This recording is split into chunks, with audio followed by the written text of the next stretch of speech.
Good morning, class. How are you? Good morning, class. How are you?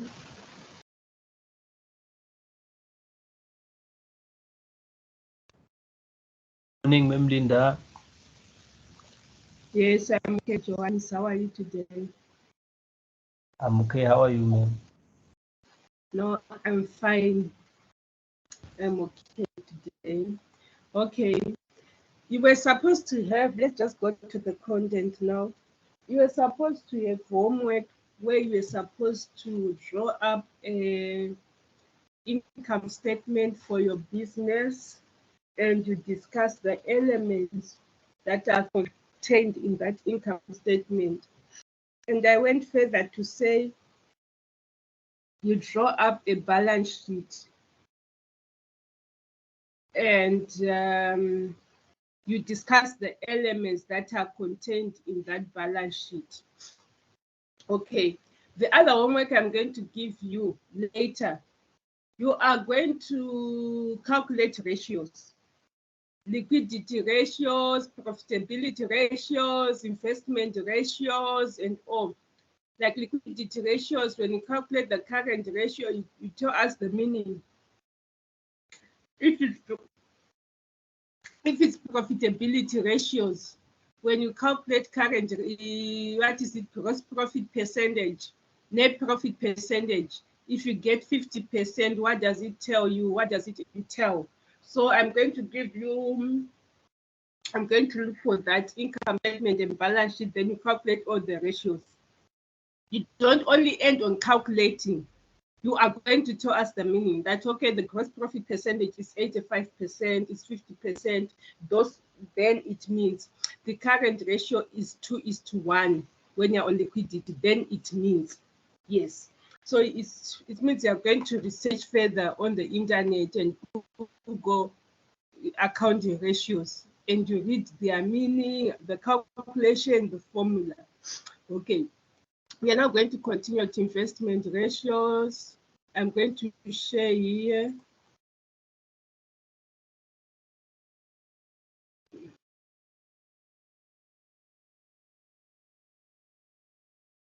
I'm going to share. Let me open the learner guide so that I share.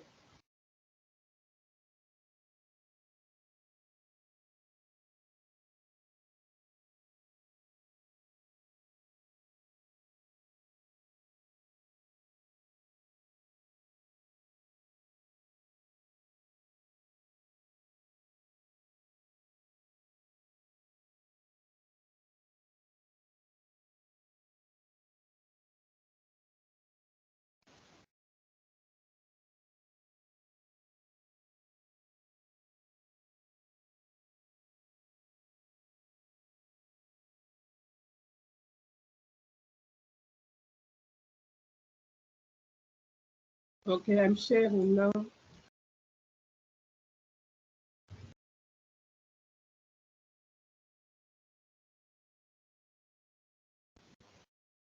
So that we are going to do. The work I'm giving you after this after this content, I'll be telling you which one we are doing today. So far, I gave you draw up an income statement for your company, draw up a balance sheet for your company, discuss the elements contained in that balance sheet. We are going to do that activity.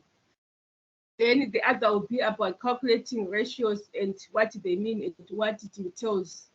You don't only calculate that net on profitability. There are net profit percentage, gross profit percentage, and all. You don't only calculate that, we want to hear the meaning. So I'm sharing here. Let's go back to our investment ratios.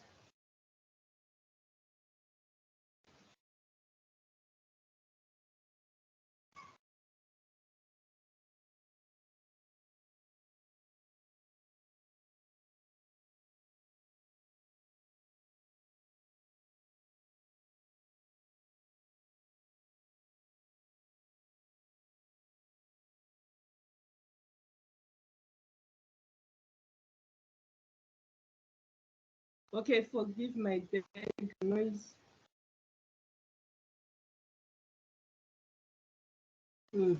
We were now on investment ratio. So there is a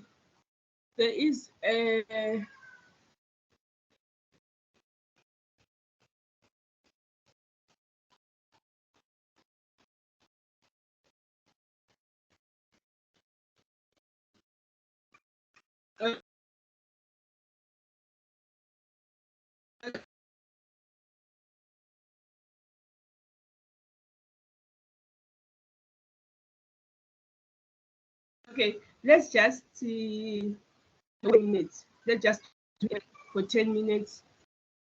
Then you start at 9. Just do anyway. Ma'am Linda, Yes, Felicity. how are you, ma'am? I'm okay. How are you today? I'm good, ma'am. I'm good. Can I still present? I'm okay. Okay, maybe you can present later. No, it's fine, ma'am. Or you can And then present later. okay, just now I heard you say we should draw up a what because yesterday I had a problem with my electricity. It was fixed at night. Okay, yes, we were doing. Okay, it's fine, class. I think the nurse is getting better. We were doing some income statements. We are on the unit standard interpret basic financial statements. So we did what is an income statement, we did what is a balance sheet. Yes. Then after that, I then said you are going to draw up your own. We looked at various income statements that were in the learner guide. Okay.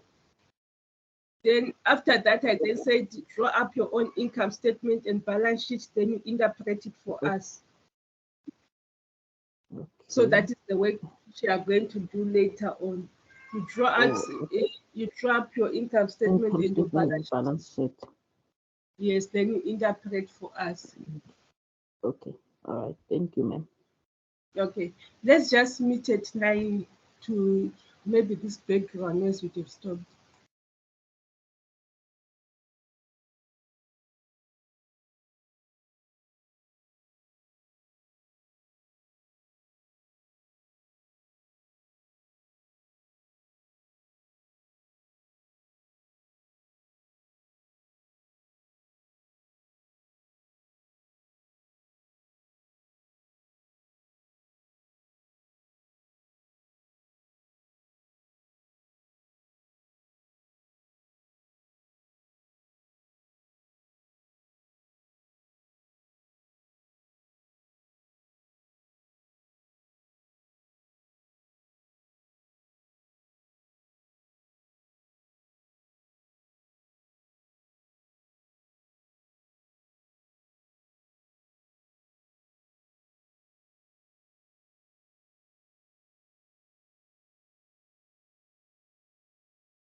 Okay.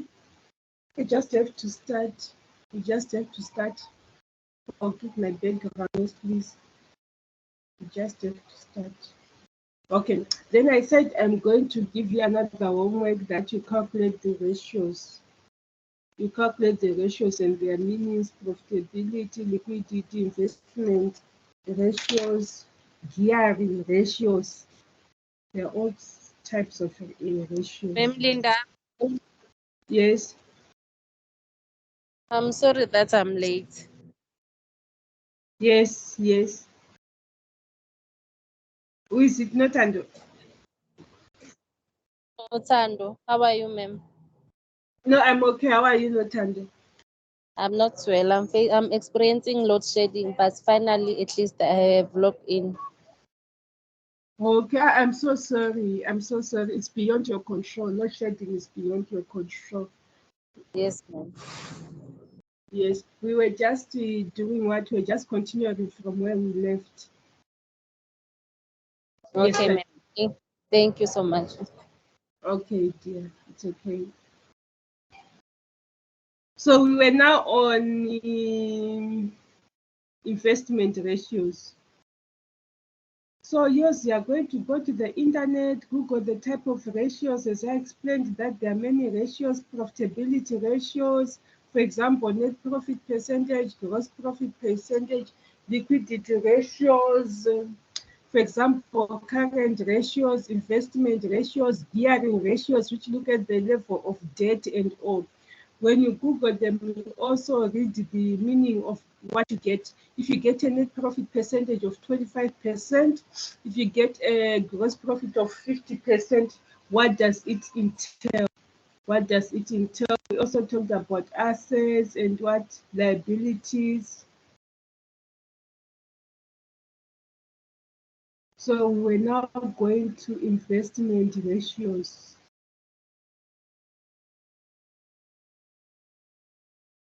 There are solvency ratios, gearing ratios. There are many different type of ratios, so which I'm going to do an activity so that you calculate and you calculate their what, their meanings.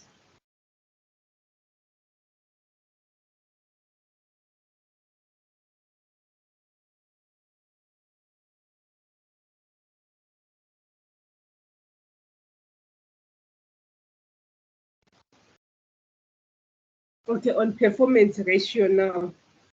Then what do we mean by performance ratios? They are there to show whether the business is making a reasonable profit compared to the amount invested. Yes, is the business making a profit compared to the amount they invested? We have got the ROS. What is ROS? Return on capital employed. Yes, how do you calculate ROS? It's profit for current year times 100 divided by capital employed. Profit from current year times 100 divided by the what? Capital employed. So it's profit from current year over capital employed. Profit from current year, you get it from the income statement. Then capital employed, you get it from the balance sheet. Then you multiply that by 100. A business makes a profit of 100,000. Assets are worth 300,000 and liabilities are worth 100,000. Calculate the capital employed. Before we even go to the answer, you calculate it as what? Profit 100,000 divided by assets are worth 300,000 and liabilities are worth 100,000. Calculate the capital, the return on capital employed. So assets 300,000 and liabilities 100,000. How do you get the capital? It's assets plus liabilities. Capital employed, capital, it's asset plus your liabilities. So you're going to say 300,000 plus 100,000, 200,000. When you say capital, it's what you have. So here it's 300,000, you own it. Assets is what the business owns. Liabilities is what you owe. So you get your capital, you add assets plus liabilities. So your ratio is going to be 100,000 divided by 400,000 times 100. Then you get 25%. You must be able to tell us or to explain that if you get a return on capital employed or a ROS of 25%, what does it mean? You don't only stop on calculating that you got 25%. That is what you do when you are now doing ratios.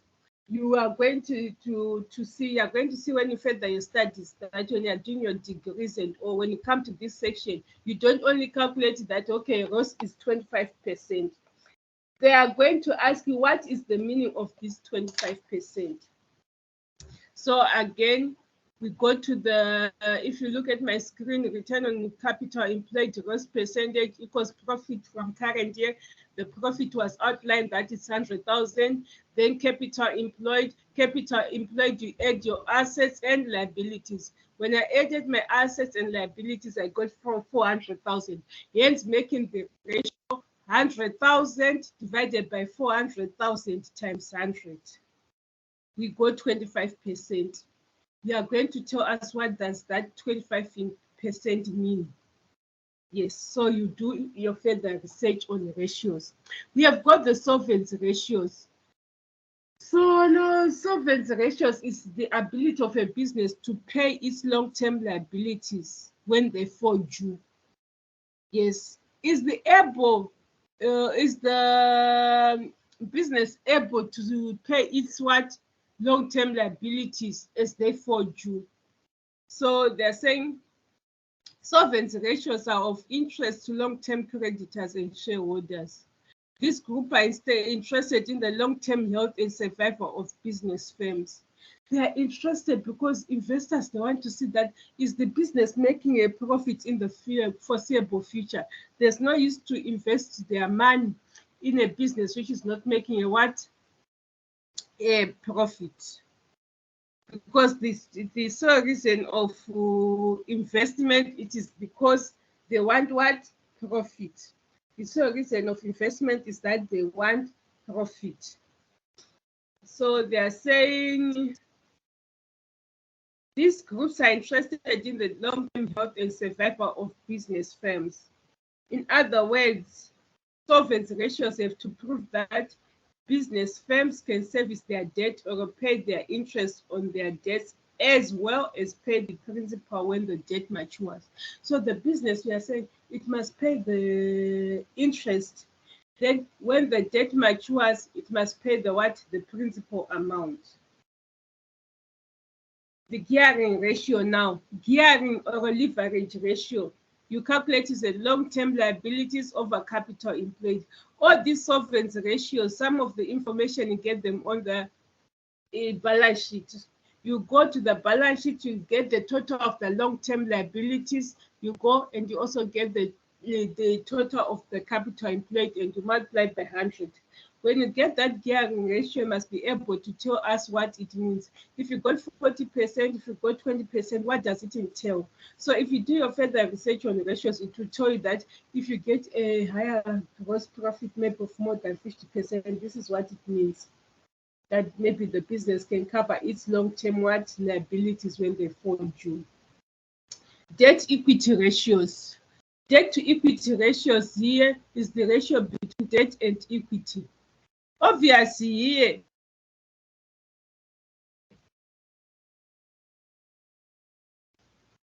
debt must be less than equity.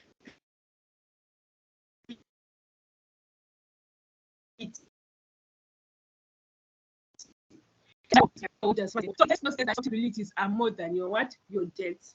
So you get again on the balance sheet, you get your figure of long-term liabilities, then of shareholders' funds, and you divide.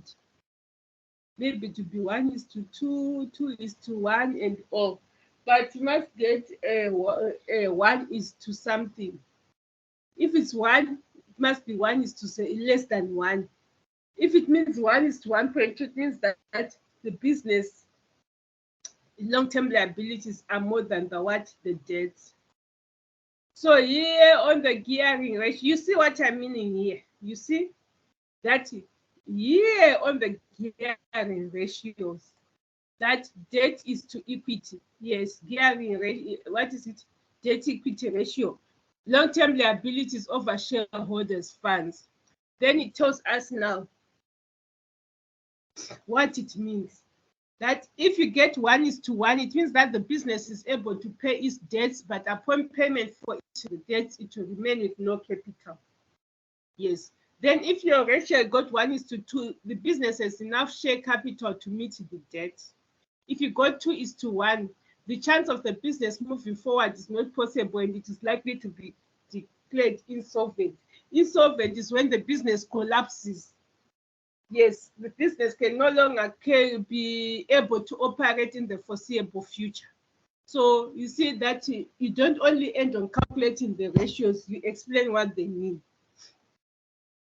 Then let's see here now. XYZ has the following information in its books: bank overdraft, mortgage loan, assets, liabilities. Assets, liabilities excluding what? Bank overdraft. Calculate the gearing ratio. So I want you to calculate the gearing ratio. What is the formula of the gearing ratio? The gearing ratio is what? Is long-term liabilities over capital employed times 100.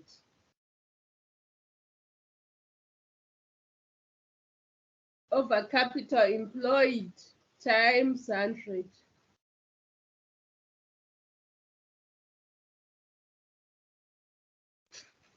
Long-term liabilities over capital employed times what? Times 100. So that is what. So I want you to calculate the gearing ratio. Gearing or lever ratio, this is the formula: long-term liabilities divided by capital employed times 100. So now I want you to calculate the what? The gearing ratios. So let's go to our information so that you calculate the gearing ratio here. I'm going to leave this information. I'm coming back after 5 minutes. So yes, what we now want to calculate the gearing ratio.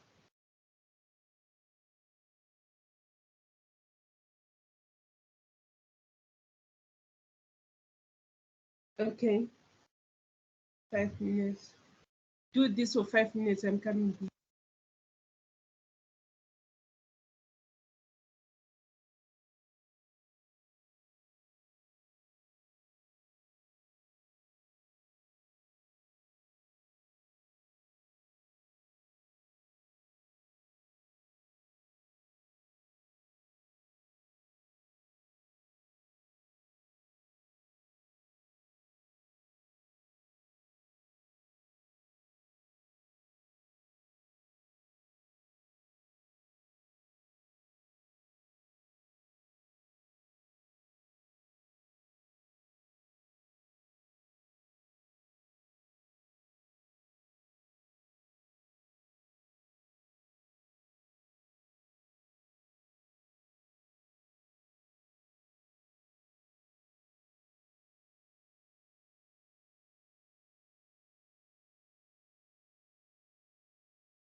Okay, let's work it out together. Okay, our format as mentioned prior is the gearing ratio, long-term liability of capital employed. So we need to identify the long-term liabilities.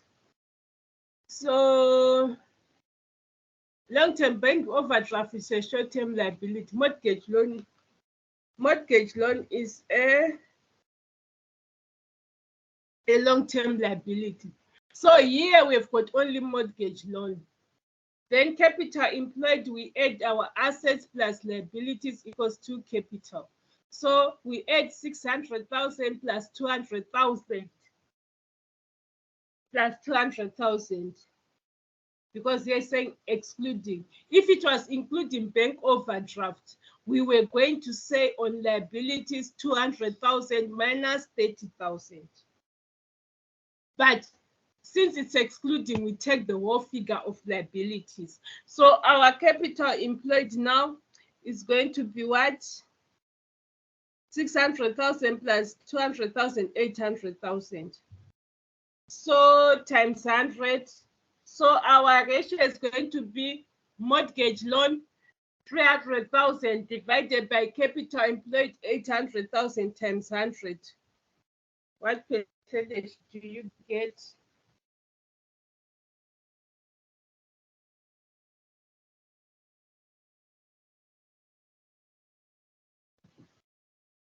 I'm trying to look at my calculator. If I don't find it, I'll use the one for the phone. Okay. Okay, let me write on a neat sheet, perhaps. Gearing ratio.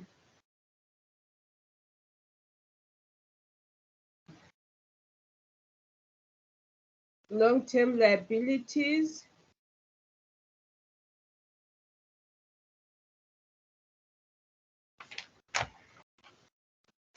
Long-term liabilities over capital employed.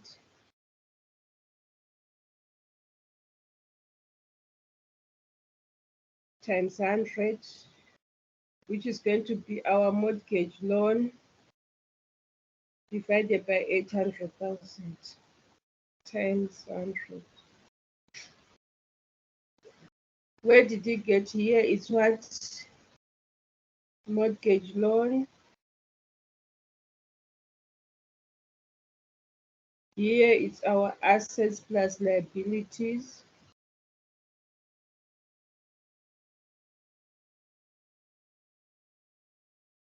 So it's going to be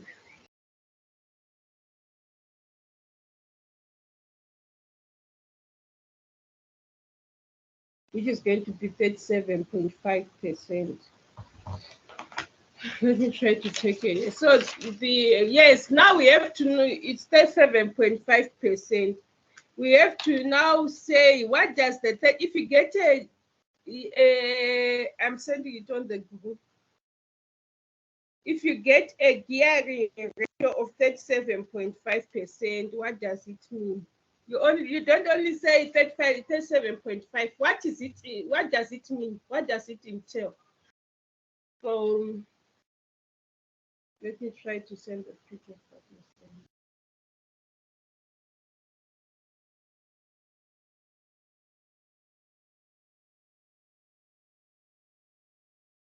Okay, send on the group. You can zoom in if you don't see it.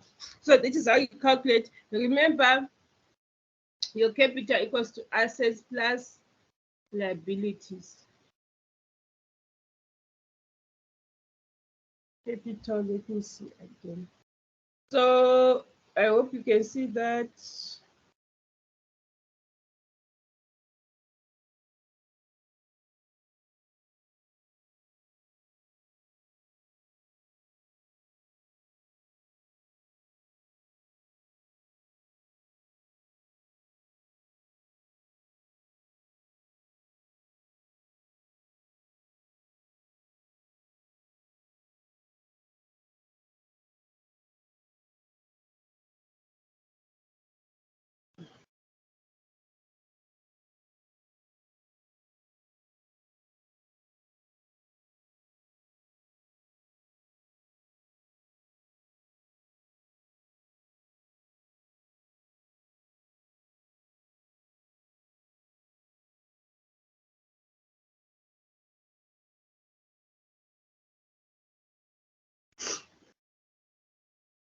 Okay, I'm just looking for something here before you move forward.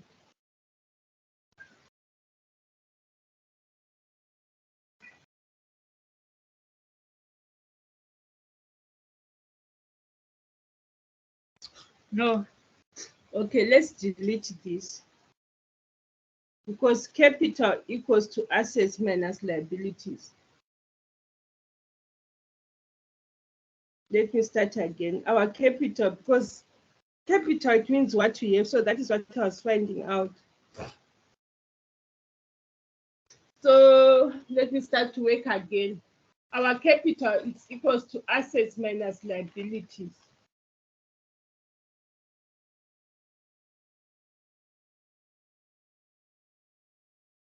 Capital here.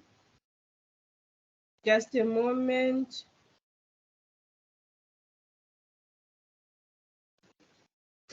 Let me take a screenshot here and send it to the group again.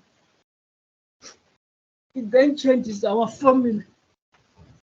Okay, let me write it. Let me work it out again, because capital equals to assets minus liabilities.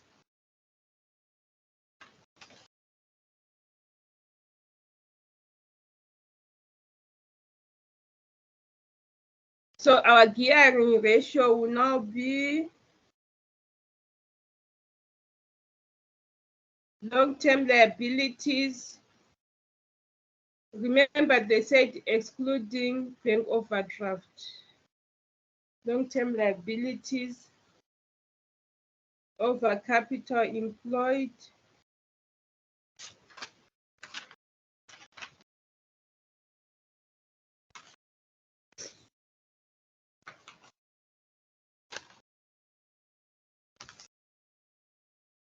Capital equals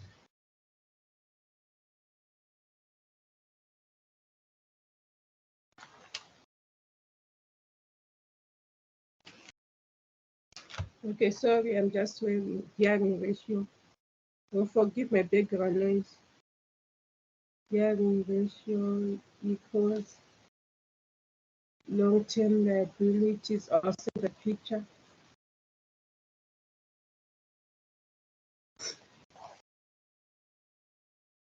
Over capital employed times 100, which is making our long-term liabilities 300,000. Capital employed, it's what? Capital employed, let me go to our assets. What? Assets 600,000 minus 200,000 over 400,000 times 100.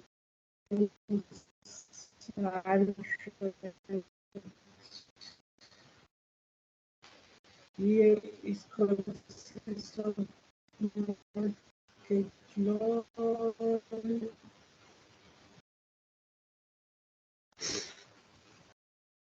Then here 400,000 is equals assets minus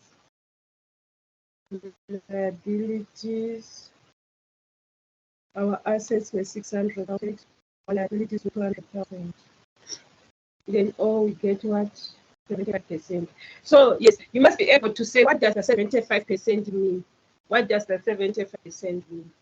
This is our gearing.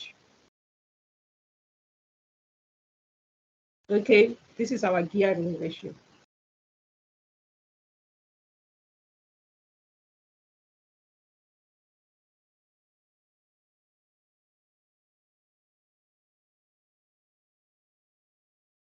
So the capital, we said assets minus liabilities.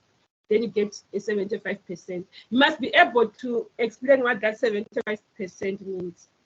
Then compare a personal assets and liabilities statement, your own personal asset and liabilities.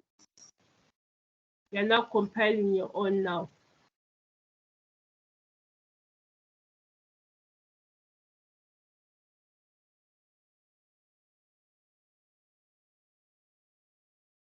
You are now compiling your own note for a business. Your own, like when you get your stipend, it is income. Whatever you spend is expenses. Okay, introduction. There is an introduction that on the best ways to see how financially healthy you are is to calculate your own net worth. You do this by preparing a personal statement of assets and liabilities. This means determining the value of everything you own, getting the amount of all your debts, and then computing the difference between the two. So here are the advantages and reasons why we should regularly take time and calculate our own net worth. We just do two, and there are many there which you can also do on your own. So why is it important that we calculate our own net worth? That how did you get it? They said you do this by what? Calculating everything you own and getting the amount of your debts. So your assets minus liabilities, what you own versus what you owe. So it serves as a reference point on your financial roadmap. It tells you how far or how near you are to your financial freedom. It helps you review all your accounts. There may be investments that you need to check up and debts that have been ignoring. Furthermore, becoming aware of your most valuable assets encourages you to take measures to protect them. So these are your reasons. Then steps in preparing your own assets and liabilities. So they're saying in mathematical terms, your net worth is simply your assets minus your liabilities, like what I mentioned. Steps in preparing your own assets and liabilities. So it's what you own versus what you own. Assets what you own, OWN. Liabilities what you owe, OWO, OWE. So here's what you do. Grab a pen and some paper and start jotting down your assets. With each item, write down its corresponding current value. Here's a short list of assets you might have. Like maybe the assets might have cash on hand or cash in the bank. You write the value. Current market value of properties such as real estate, vehicles, and jewelries. Receivables such as money from your clients, friends or you. Current market value of investments such as stocks, bonds, and deposits. All of this can be what you own, OWN. Then your liabilities now, what you owe. List down all your liabilities. Some items should include credit card debt, amount that still needs to be settled in your housing, auto. Hello.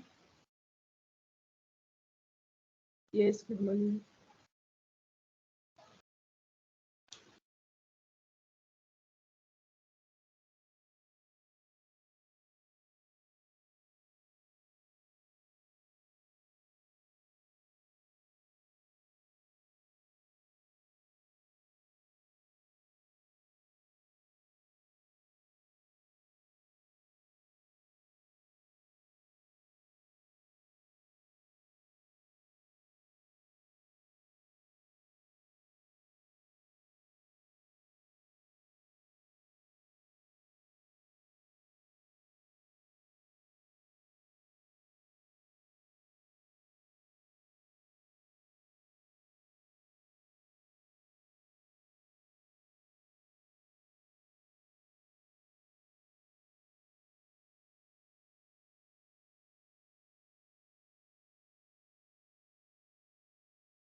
Okay, my apologies if it was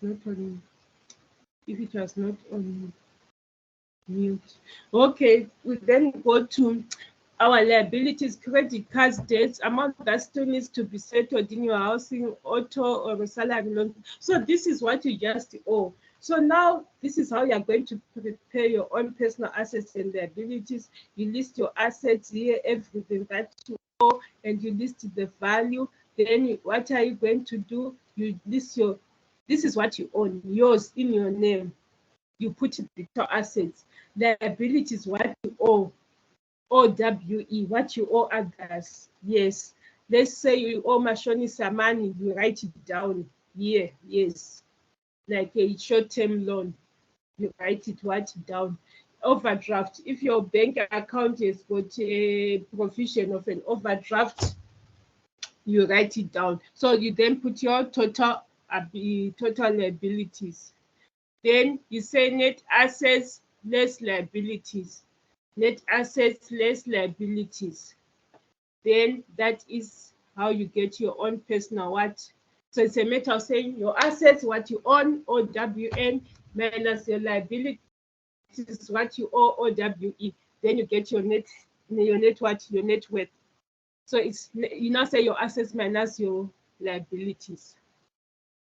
So here they want you to create a personal assets and their liabilities statement for past year. So here list all your assets and put an estimate value. List your liabilities and put the value money that you owe other people. Subtract the figure for your total assets from the total liabilities and see how much you are worth. So here it just needs you to create your own personal statement. Then okay, just 1 minute. My apologies here. Something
Okay, my apologies. It's just something I needed to solve. Okay, my apologies. We are back. Okay, you may need. Okay, we have already like. You see now you calculate your personal assets and liabilities. Okay, this is too like private, so we won't do it. So saying calculate your own personal assets and liabilities, you can do it on your own and do not revise it since it's private and confidential information. So you may need to compile assets and liability statement unless you're asked for it in your formative and summative, where only the assessor sees. So now they are saying when you need to compile assets and liability statement, when applying for a bank loan, when required by the receiver of revenue, SARS, for personal records keeping, when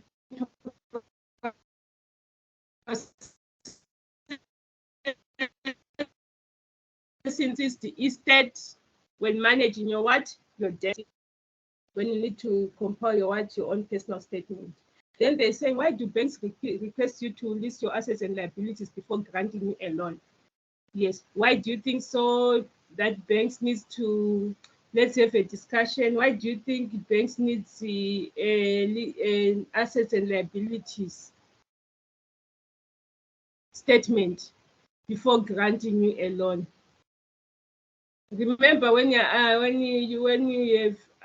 applying for a loan, they tell you what you list your income and your expenses. That I get a salary of, I get income of, and these are my expenses. Okay, so they just want you to see if you are able to cover the money, if you are able to pay them back.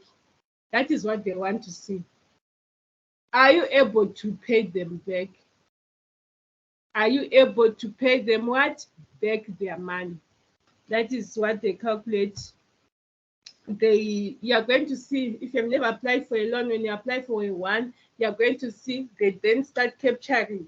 Even if you are buying on credit, your phone on installment, they do that.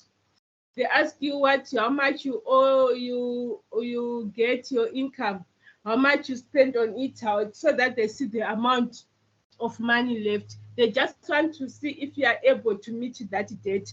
They just want to see if you are able to meet that debt. Then here we've got making financial decisions using financial statements. Okay, there's an introduction there to assess the financial. Okay, forgive my background noise. To assess the financial strength and weakness of an entity, you use financial statement analysis too. Financial statement analysis defined as the process of identifying financial strength and weaknesses of the firm by properly establishing relationship between the items of the balance sheet and the profit and loss account. So there are the various methods which are used, such as comparative statements. We are comparing the statements, like for this year and that year, for this month and that month.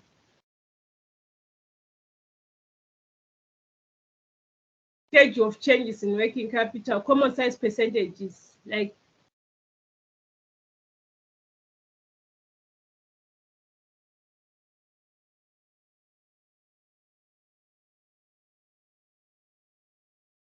funds analysis, what is it supposed to mean, and all. Okay, then you've got tools for financial analysis now. So for financial analysis, there's the horizontal and vertical analysis. Then it is explained what it is. Horizontal analysis is facilitated by showing changes between years in both dollar and percentage form. There's the trend percentage, then there is also the vertical analysis.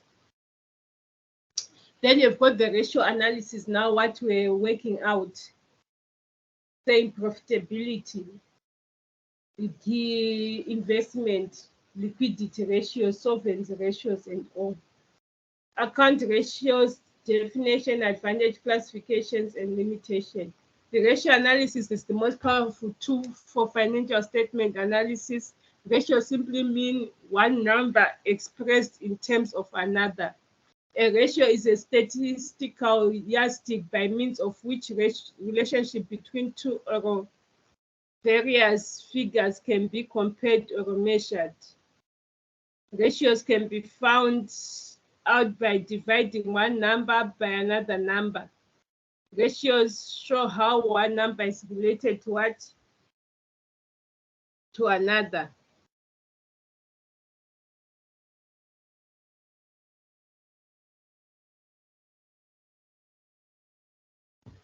So, like what you said, when you get a gross profit percentage of this, a 50%, 80%, what does it entail? Here, they're even calculating the income, the cost to income ratio. Like the cost to income ratio is derived as following: net cost over income. Then they say Vermin PLC has an annual income of 200,000, derived from sales at cost of 100,000. Then the cost of income ratio is 100,000 divided by 200,000 is 1:2. We need to know what it means 1:2. Okay, so here they're saying to interpret this, for every 100 Rand worth of sales, the Vermin PLC makes a profit of 50 cents. Wasn't it supposed to be 50 Rand? Why 50 cents? Because it's 1:2.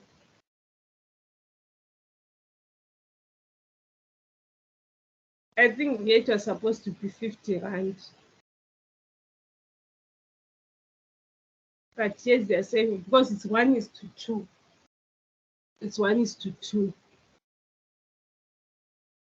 1 part to 2 part. I think it's supposed to be 50 Rand. So you see, you have to see now what it means. Then they're saying to improve the cost to income ratio, companies need to find ways of increasing income and minimize their costs. How do you increase your income in a business? How do you minimize your cost in a business? This question, we are going to do it when you come back from the break. I want people to participate. How do you improve your income in the business? And how do you minimize your costs? Let's say you're in a business. What are the ways of improving your income? What are the ways of minimizing your costs?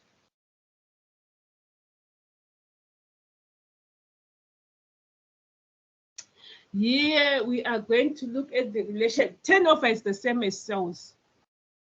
Revenue is the same as sales.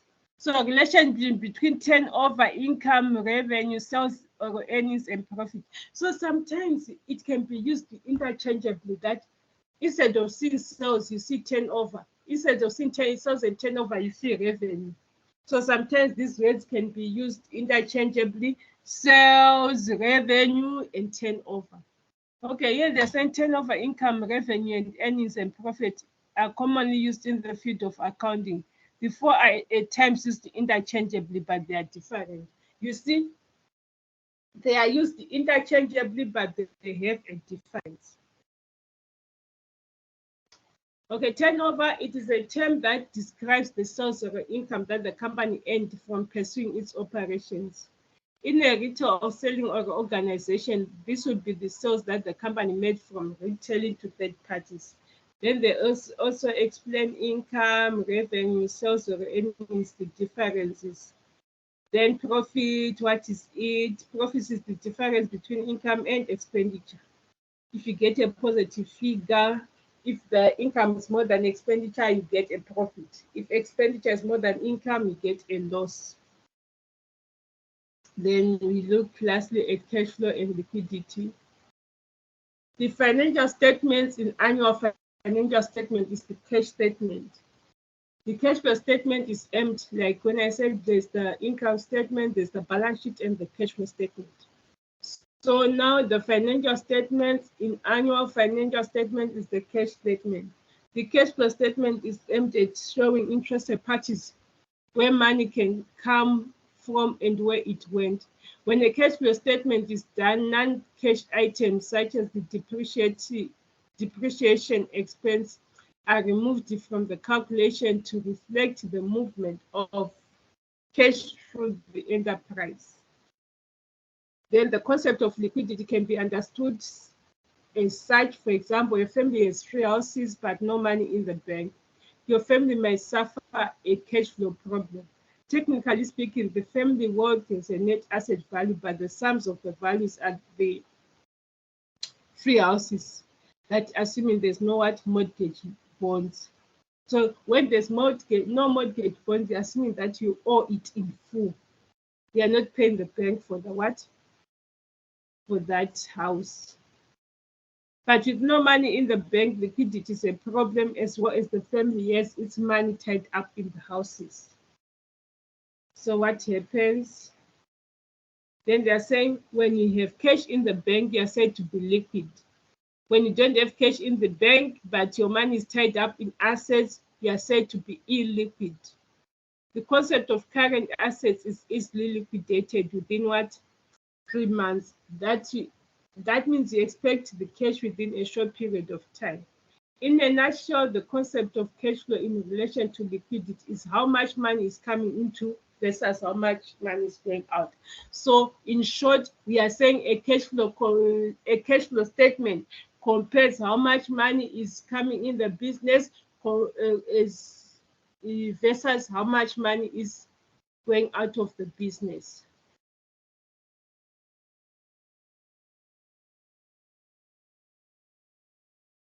So here, that is what it means. Cash flow statement, money coming in versus money going out of the business. Cash management, a stumbling block to small business. That small business do with what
sorry, class. We are going. Let's just finish this so that we go for our break. When you have finished this, then I'll tell you what we have to do after break. Okay, so here we have learned that poor cash management is the stumbling block for most businesses, which leads to failure. Because you find people they don't even have accounting books to say, okay, to record their sales, to record their expenses, income, to record if they took any petty cash or if they took cash for their personal use to buy clothes. That is why small businesses, they fail. They tend to live a luxurious life with the money that is from the business without making it accountable, buying all sorts of clothes and all this and that. And now when it comes to paying the workers month end, some will end up borrowing elsewhere. There was no proper record. When you are starting a small business, even selling the smallest thing, like selling chips, selling amagwinya and all, record all your expenses down. I bought flour. When I'm making amagwinya, I bought flour, I bought yeast, I bought this. Okay, I bought pollen, I bought cheese. This is my expenses. I sold this today. Yes. Okay. Did I make a profit? Did I make a loss for that day? Yes. How many were sold? How many were not? Yes. You, with the trend in time, you actually know that, okay, on my busy days, I make how much amagwinyas, like I make 100 of them. And when it's not busy, maybe I make 40, 50 and all. Yes. So you must be able to target, okay, which ones are the busy places? Maybe they are near Ama factory, like Ama firms and all. When people are going to work in the morning and all, that is when my amagwinyas are sold. So that is business. You have to look for tactics, yes. Okay, are there others selling amagwinya at that place? Because everybody maybe is allowed to sell there. You can't say, no, I'm the one selling. Okay, how can I outcompete those people who are selling? What can I... What strategies can I use to make these fed cooks or amagwinyas be sold more than the person is sitting next to me and all? This is how it starts. You can't be able to manage it to say, okay, I know it doesn't matter, I can't sell this. You start small. You start small. Even if you hear all successful business people, yes, mostly they started small. Yes, look at the success of Bill Gates. Then all those people, it took them maybe even more than 10 years to build their business strategy that, okay, this is what I want to do. So it just doesn't happen overnight that, oh no, I'm going to say when I have money, I'll start selling clothes in the back of my car. Then I'll open a boutique. No, you start small. Yes, you start small that, okay, I mean to say, I want to sell clothes from Turkey. I want to sell clothes from Asia. Yes, but I want to open a boutique. No, those people with big boutiques, they started by selling maybe at the back of their car. They started selling by, yes, on a small space, going to schools, going to nurses, going to hospitals, selling before they opened their boutique. So everything is a beginning. So here, my point is, you have good cash management skills. Then they are saying cash is ready money in the bank or in the business and can be used to pay suppliers. It is not inventory, accounts receivable, and it's not property. So cash is ready money in the bank. The amount of money you have, that is cash. You are not going to say, because I've got an iPad, Apple phone, yes, like Apple phone, which I'm not using, which my cousin sent me from the United Kingdom or overseas. Okay, it estimates 14,000, 15,000. I already have 15,000. No, it's not going to be easily converted into cash. What of if you don't get a buyer? So they're saying cash is the amount that you have or in the bank that you can say you can take your ATM card and go with it. So that is what most is stumbling blocks for small businesses. So yeah, they're saying not that profit growth does not necessarily mean more cash on hand. Profit is the amount of money you expect to make over a period of time. Okay, profit is the amount of money you expect to make over a period of time. But after calculating your expenses, after subtracting your expenses, well, cash is what you must have on hand to keep your business running. Over time, a company's profits are of little value if they are not accompanied by positive net cash flow. You can't spend profit, you can only spend what? Cash. So that is what we are concluding. After break, we must go to the formative and summative. But before we go to the formative and summative, we have to answer this question here. Where's the question? Here. To improve the cost to income ratio, companies need to find ways of increasing income and minimizing their costs. So after break, we are going to discuss and answer this question. How do you increase income in a business? And how do you reduce cost in a business? You can give example of any business. Yes, how do you increase income? Like I already explained in the strategy of amagunyas, selling amagunyas, that I'm an entrepreneur. How do I increase my income? I see when they are most busy days, I make men of them. I see where like the places where I can conveniently locate. Maybe I can say, okay, I will conveniently locate my business where there are factories. In the morning, that's when I saw when people are going to work. That is how I'm increasing my income. Reducing cost, I'm also looking at my trend of busy days and not busy days. I can't make 100 amagunyas when it's not busy. So what if I make 100 and they are not sold? And I can't, for the sake of my business, I can't sell them the next day. So that is how I'm reducing the cost. So you also give us your examples. Any type of business, how are you going to increase income? Be it entrepreneur, be it a company, and how are you going to reduce cost? Okay, so it's 10:07. Let's meet at 10 to 11:50. Let's meet at 11:50. At 10:50, I mean. Let's meet at 10:50. We start by answering that question, then we go to our formative and summative. So let's meet at 10:50.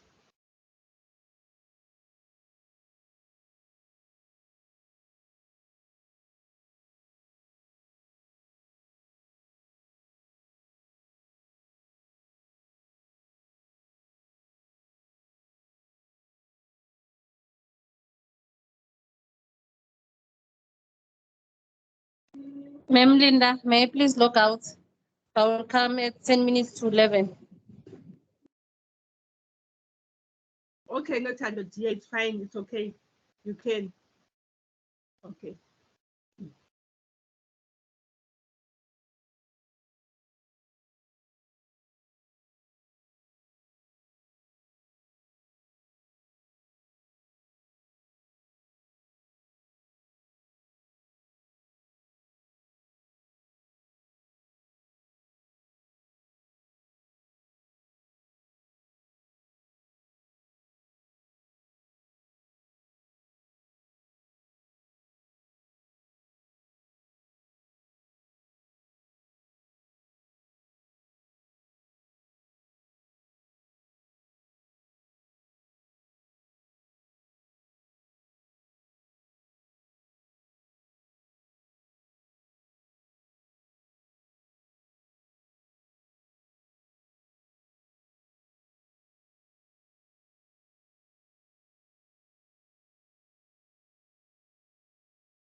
plus. Let's be back on. Let's be back on. And let's discuss that question. What are the ways to increase income and reduce costs for any specified business of your choice? Okay, we don't want to waste much time. Let's discuss. Let's be back on and discuss.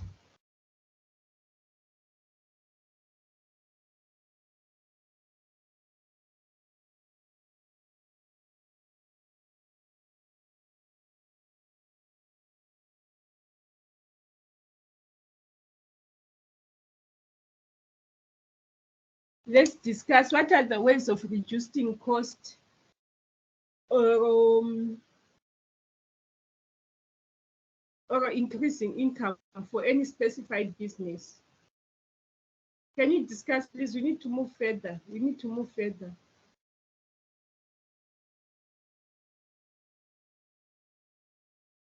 Okay, when you are ready to talk, you talk. I won't force anyone. We need to move further. When anyone is ready to talk, you can talk.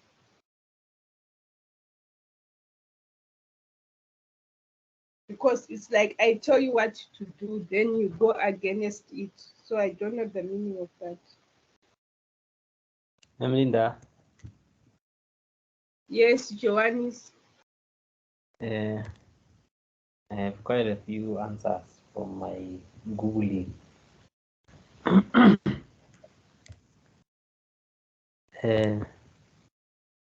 I'll start first with increasing income.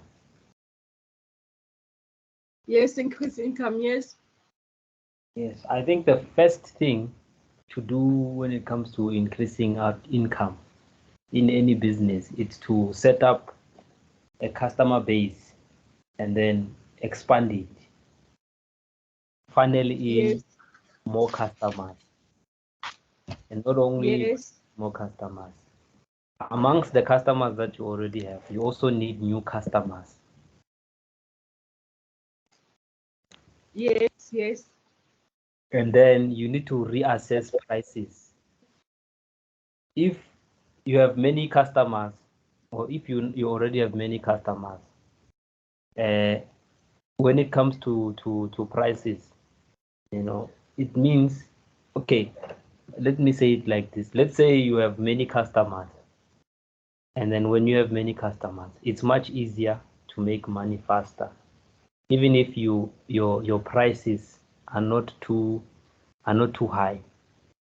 But also when you have a weaker customer base, then increasing your prices is the way to go. For example, there are some shops or boutiques where they sell expensive shoes. You find that a shoe is something like 4,500, and what is on that is simply just branding, which is another thing also for increasing income. They're simply just branding. That's all they are selling. They are selling simply just a branding or a trademark, and then in just one sale or maybe two sales in a day, they make a whole lot more money than you would make when you have many customers. So, and then it also comes to branding, improving the brand of your product or service, making it look attractive, which is marketing, and then also the products that you have, you need to diversify it. That's another factor, to diversify the products that you already have. And you can do this by offering new products or rather services that can actually complement the ones that are already there. And then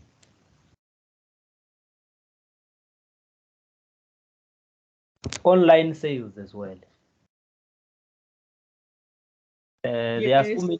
There are so many companies today that are benefiting more from online sales than walk-ins in their stores.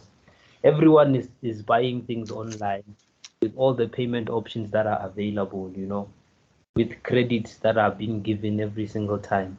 you know, for online shopping. For example, you can get even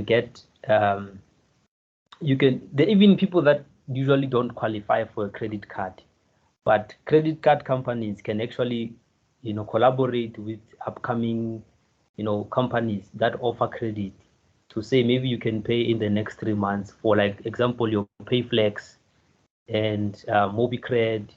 You know, even if you don't have good credit that much, you just sign up and then you can buy stuff over the next 3 months online.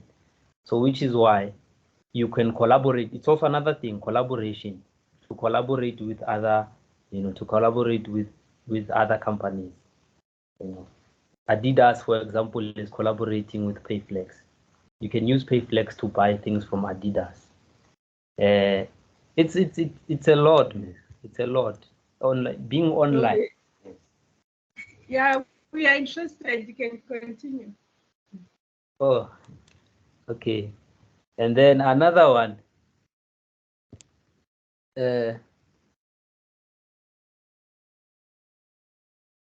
Okay. Let me see. Okay. I think I don't know how to say this one. I don't know how to say it, but I think retaining of customers. You know, trying to retain customers. For example, the customers that you already have. For you to get other customers, you would usually depend on the customers that you already have. And also, when it comes to the customers that you already have, you can do things like loyalty programs. I think it's called retention, if I'm not wrong. Yes. Yes, you can try to retain the customers that you already have by actually building loyalty programs, you know. And then yeah, it boosts your customer service and boosting customer service. I mean, loyalty program. You know, everybody wants to feel like they are part of something, and then they also want to feel like as long as they are loyal to your brand or loyal to your services, maybe they can get like discounts and things like that. For example, Vodacom. You know, if you join their loyalty program, what is this? Not loyalty program. If you sign up for their, I think it's their loyalty program in a way. VodaPay. VodaPay, there are deals you can get if you are a member. You know, if you've signed up with VodaPay, there are deals you can get. You can get 1 gig per day with 1 rand. 1 rand can get you 1 gig 1 day. So imagine if you can spend 1 rand every time. I mean, if you can every single day, you're just spending 1 rand to get 1 gig for 30 days. It's like 30 rand, 30 gig. So it's something, it's things like that. But at the same time, for you to be able to access those types of things, you need to be there has to be some kind of you know, something that you are doing with Vodacom, maybe something that you already buy and things like that. And then also to I think there's also cross-selling and upselling. Cross-selling and upselling is simply encouraging your existing customers to purchase more by offering them related products or upgrades. You know, for example, when you want to buy the latest model of iPhone, for you they can tell you that you need to trade in, and then they can guarantee 15,000. And then they are already making money through that. Then the old iPhone that you already have, they can ship it off somewhere where it can actually be auctioned. Yeah, so when it comes to reducing costs, I don't know if I should leave it for someone else or should I do that as well? No, you can continue. Oh, okay. So the most important thing I think in any business when it comes to reducing costs, the first one is reviewing the expenses, making a review of all expenses that are there in the company or in the business by analyzing the financial statements, and then it gives you an ability to identify where you can cut costs. You know, even if it means you look at unnecessary expenses or where you can optimize spending. spending less. Some companies, for them to achieve this, they work more. They work with they take advantage of the fact that maybe, let's say, government programs, that are trying to hire the youth. They know they will bring them. For example, there's a company here, a steel company here in where I'm staying close by. It's actually capitalizing more on finding learners, who are on learnership.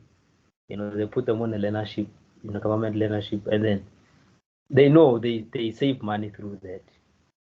They know they save money by bringing in learners, more learners that are on learnership, in a sense that they are teaching them how to work, and then they pay them something like 3,000. I think it's now 3,050, if I'm not wrong, or maybe it's now close to 4,000. And then the people that are supposed to be put permanently, when it's time to actually put people permanently, they only hire just a few people and then keep working, keep using their, and then they would send back other learners who were on learnership. They save money that way. And then negotiations, negotiations, especially with suppliers, the contracts that are already existing in the company, negotiating with the suppliers, you negotiate better terms, and then for example, when you buy in bulks, when you can do that by buying in bulks, or you can arrange what is this? What do they call it? You arrange long-term payments. Yeah, arranging long-term payments. That way you cut down on interest rates, fees. When, for example, if you're gonna buy, if a computer, maybe you want to buy computers for your company. If maybe, let's say, a computer is 1,000 today, and then by next year, maybe it will be 1,200. But if you decide we will have a contract, a long-term contract for this much, for this much, for this much until next year, it means you would have saved, a lot of money.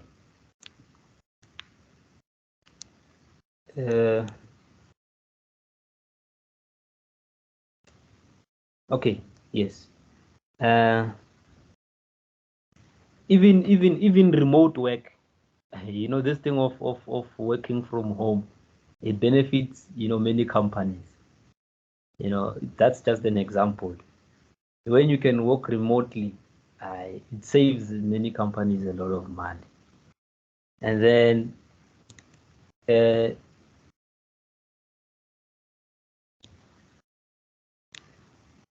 okay, I think also the last one that I think that can help reduce costs, I think it's debt management, good debt management.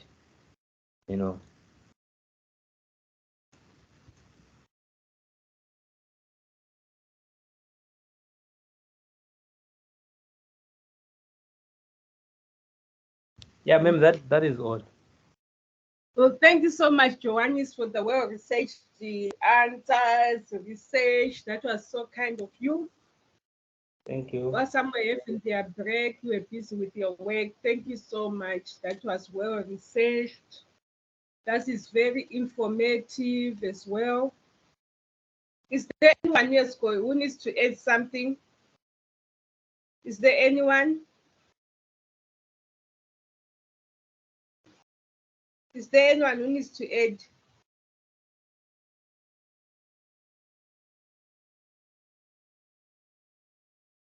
Okay, if there's no one, let's open our formative assessment for this unit standard. If there's no one.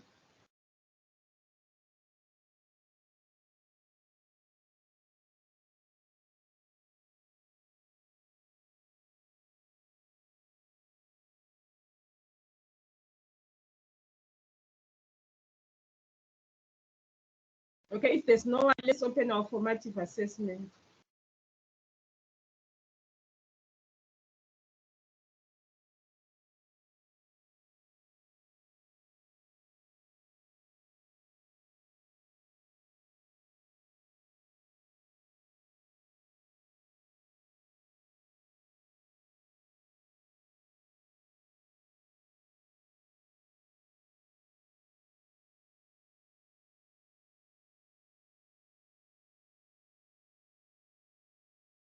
Okay, it's still opening. Give it a second here. Let me share again to those who say I can't see anything. Share. We are now doing our formative assessment for this unit standard before we go to the next window. Yeah, this is the formative assessment. I'm sharing it. Let's go to the unit standard.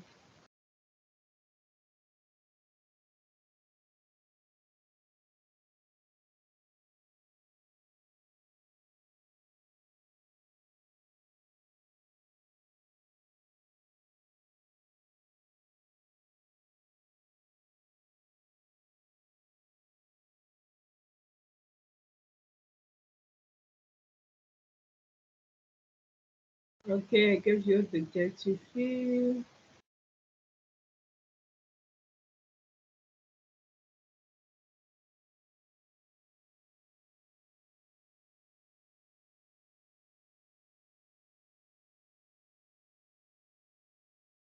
Again, unit standard 117516. Question 1. Identify the paper. Oh, these are formative. Question 1.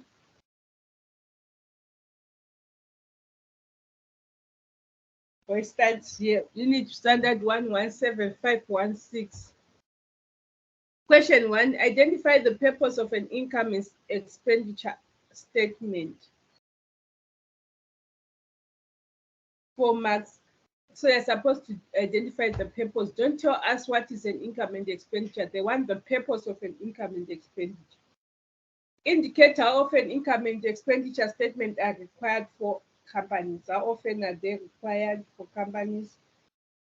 Question 2, read the case study and answer the question. Case study 1.3, Keys Company 2009. Keys Company is a shop in a shopping mall. The business involves the sale of toys, educational devices, and children party tricks. The company also sublets one of its rooms to enterprises. This year, they sold one of their old motor vehicles for 10,000 and used the money to buy new stock. Recently, they signed a memorandum of understanding with DCOM, a company that sells children clothing. In this agreement, Keys has allowed DCOMs to advertise their clothing for a fee. Below is the trading profit and loss statement of Keys Company. So it's below.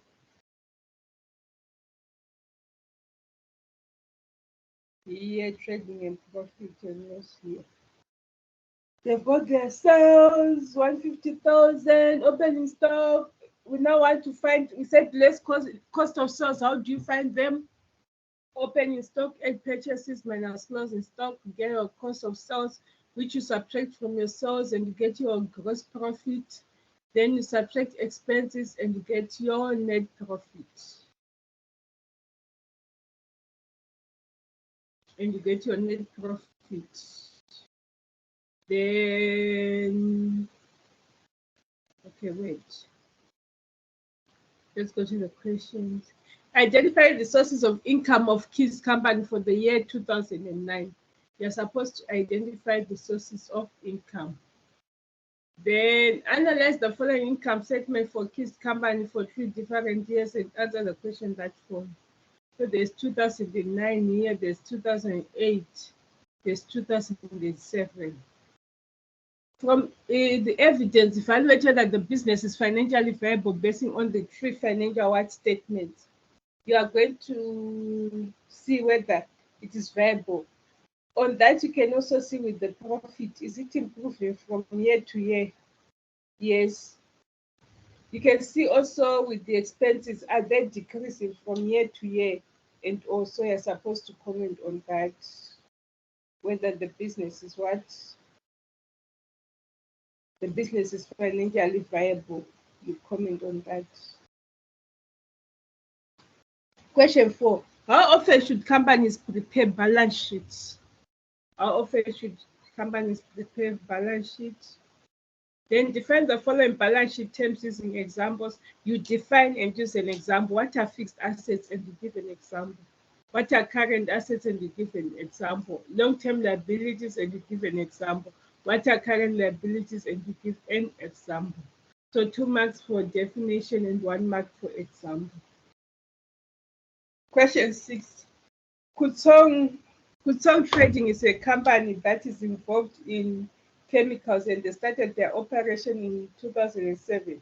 Below is the balance sheet for 2006. Here's the balance sheet. Capital employed, share capital, and all. That is the balance sheet. I think they wanted to work out some ratios for this. Okay, compare and evaluate the two balance sheets for Kutsong Trading 2006 and 2007. Assess its financial viability using the current ratio and working capital. So you're supposed to calculate the current ratio for this 2 years and comment. Performance using return on capital employed. So you're supposed to calculate return on capital employed for the 2 years as well. And now evaluate, and you now evaluate number one on their financial ability and on performance using the returned what? Employed. Yes.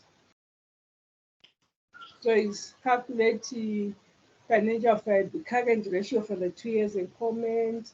Then the next you calculate on performance, you calculate the ROS for the 2 years and comment. ROS is return on capital employed. Question 7, identify a situation where personal assets and liability statements are required. When are they required? You say given in taking out a loan and all it was mentioned as well. Question 8, explain the cost to income ratio against ways of improving the ratio. That cost to income ratio, you explain it, and also you explain ways of how to improve that ratio. 5 marks. Question 9, define the following terms showing their relationship. You're not defining the following terms, but you're not defining, only you're showing their relationship of turnover, income, revenue, sales and earnings, and profits. Okay, we are done here. Which means this unit standard, the first one is you have to label it. You must label the first one. Hopefully with 123.75. So this one we have to label it. It was not labeled. This one. So it means they're done by formatting. It was not labeled. This becomes the first one. This becomes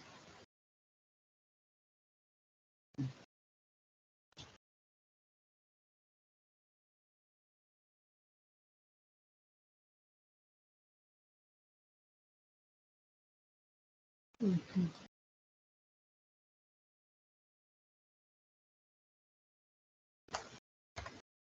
Okay, we need to label this one. This becomes 1100 110023. Yes. Okay. So I done our formative assessments. Let's move on to our summative.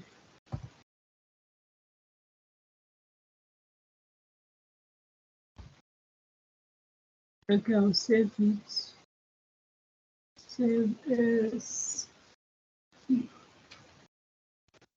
Let's move on to our summative.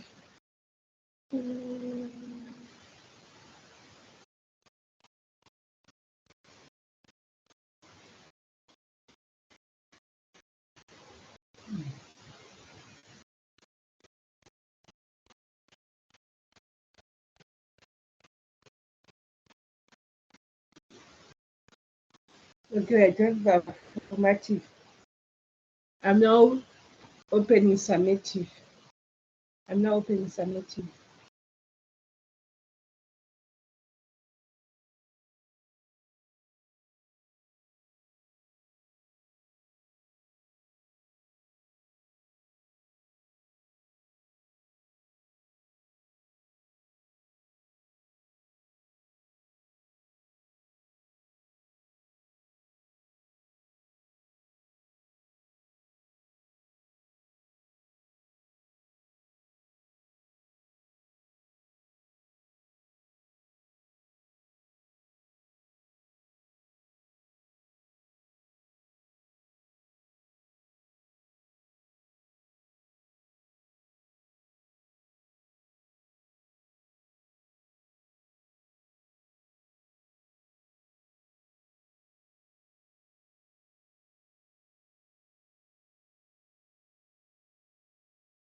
me share.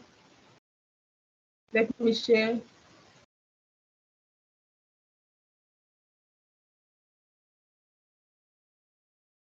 Okay, so this is the summative.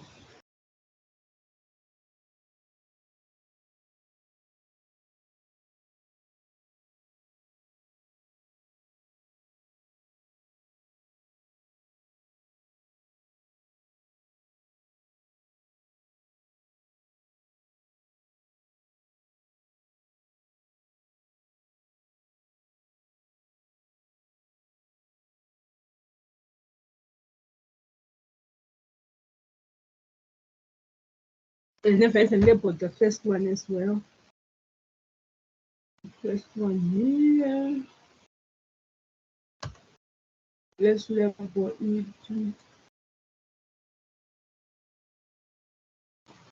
1111.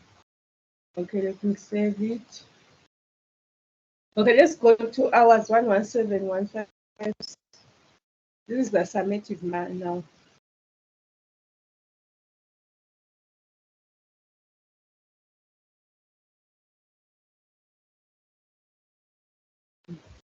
Read the case study below and answer the question.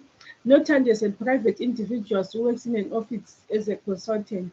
She wishes to obtain a loan from FBC Bank to finance the purchase of a new car.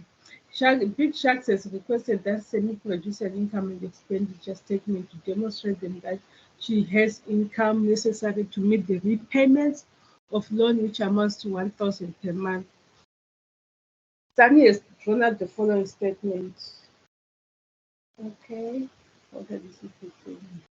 State how often Notando in the case study above has to produce an income and expenditure statement. So how often does Notando has to produce an income and expenditure statement? Question 2.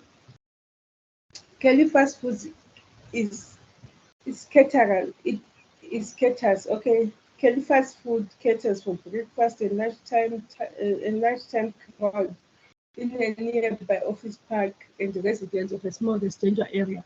They started their business in the year 2000. Though competition is stiff, Kelly's Foods have won the hearts of their customers because of their customer care. At Kelly's Fast Food, the customer comes first. The owner, Mr. Kelly, confirms that his annual ranges from 100,000 to 150,000 per annum. Though costs are high, they're substituted by the high sales volume. Okay, is it identify possible sources of income for Kelly's Foods? Okay, yes. Explain the purpose of preparing a balance sheet, the third question, 4 marks. Read the case study carefully and answer the question that follow. Case study 2.1. Kelly's stationery shop is incorporated as a closed corporation. Where you've got type of ownership, we've got what sole trader, partnership, closed corporation, limited company, private company. So let me go back to the question. Kenny's stationery shop is incorporated as a closed corporation and has been trading for 8 years. The accountant has compiled the annual financial statements which contain the following balance sheet. So here it's what it contains and all. What is the net worth of the company?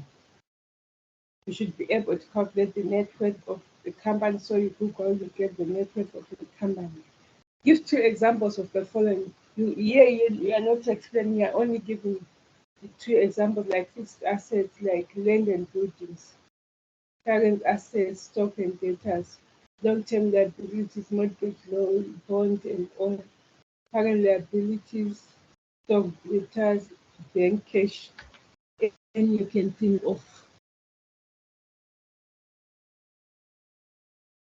So you're only mentioning the example. Question 6. Compare the personal assets and liability statement for the past year. So you're now compiling your own personal assets and liabilities. You said you're listing your assets versus liabilities, assets minus liabilities. So list all your assets, put an estimate value.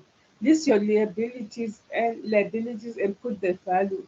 money that you owe to other people. Okay, subtract the figure for your total assets and total liabilities and see how much you are worth. So it's a matter of saying assets minus the liabilities. Of your own now, not of a company. Question 7, what are the advantages of keeping an assets and liability statement? It was mentioned in your study guide. Question 8, calculate the cost to income ratio given that costs were 200,000 and income were 400,000. You then follow the ratio which was given and like in study guide of how to calculate income ratio. Then question 9, and explain in terms of liquidity. Use an illustration. Then you're done with your question. Okay. Then you're done. Stop share. I want you to do your work. I want you to do your work. Tomorrow we are going to start with a new unit standard. Tomorrow you're starting with a new unit. What standard? So for now, do your work. Thank you, Joannis, for researching well during your break and taking time out of your break to do that work. It was so informative. Thank you, ma'am. Okay, you're welcome. So we'll start a new unit standard tomorrow. I think we are starting. We'll start to 123.75. I saw that was short. Participate in the estimation and preparation of cost budget for a project or a sub-project and monitor control of an actual cost against budget. Remember, I've got two work. You've got pending work that will do another time. When I said draw up your own income statement and balance sheet, and you explain the elements that are in the balance sheet and income statement. The second one, I'm going to give you an income statement and balance sheet, and we are going to calculate the ratios and what they entail. We are not only calculating ratios that, okay, net profit percentage is 25%. What does it entail? What does it mean? We'll do it some other time. Okay, so for now, you can take short breaks in between. We'll do our work up to 1 p.m. If you've got any questions you need to ask, you can inbox me. Okay, thank you.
Okay. Let's continue doing our work to 1 o'clock.